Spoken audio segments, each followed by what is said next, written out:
because it since आप doesn't happen.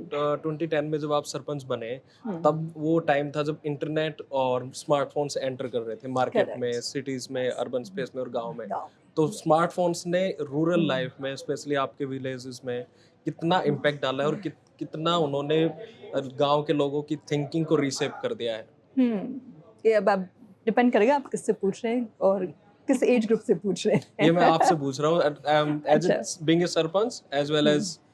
As a sarpanch मैं कहूँगी कि it makes life a whole lot easier, क्योंकि हर गांव में, हर पंचायत में व्हाट्सएप ग्रुप्स हैं, तो फिर अगर आपको कोई मैसेज देना है सबको, कोई नई स्कीम के बारे में या गांव में क्या हो रहा है, तो ग्राम सभा तो होती है, लेकिन ये एक माध्यम है जिससे आप तुरंत लोगों तक रीच कर सकते हो, हर ढानी में, हर एज ग्रुप से आप कांटेक्ट कर सकते हो, और उनको भी एक प्लेटफॉर्म मिल जाता है कि अगर उनकी बात नहीं सुनी जा रही है तो इस माध्यम से, या अक्सर मैंने देखा है कि ग्राम सभा में या ओपनली लोग किसी दूसरे के बारे में कंप्लेन नहीं करते हुए दिखना चाहते हैं. So through technology, you can maintain your anonymity and quietly say, this is what needs to be done, this is what wrong is happening, without the fear of someone watching you and then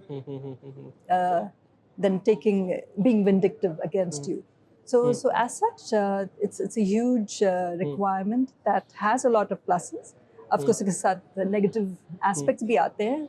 तो ये ज़रूरी है कि वो लोगों को समझाना कि because the concept of deep fake is something that even people in urban backgrounds, coming from privileged backgrounds like you and I, जिनके पास education है, वो समझ है, पता है, लेकिन उसके बावजूद वो डिस्टिंग्विश नहीं कर पा रहे कि कहाँ फेक न्यूज़ है, कहाँ ऑथेंटिक न्यूज़ है.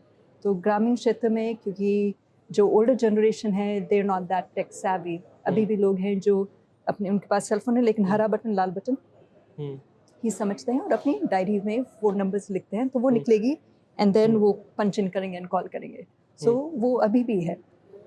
तो उनको ये नहीं पता कि उनके जो बच्चे हैं, युवा पीढ़ी है, वो क्या देख रहे हैं, क्या नहीं देख रहे हैं. और युवा पीढ़ी को समझना ज़रूरी है कि इसमें नॉलेज बहुत है, एंड ये डिस्टिंग्विश करना और ये समझना कि ये जिम्मेदारी अपने आप में निकालना कि मुझे ये टूल के माध्यम से ही इस्तेमाल करना है और इससे चीज़ें सीखनी है, ना कि अपनी सोच को बिगाड़नी है. तो वो गाइड करने वाला मुझे लगता है खासकर अपनी युवा पीढ़ी को बहुत ज़रूरी है, क्योंकि आजकल सुपरफिशियल नॉलेज बहुत हो रहा है और ये अर्बन ही नहीं, रूरल में भी हो रहा है और उसका नेगेटिव इम्पैक्ट भी हो रहा है. So that is something I am little scared of.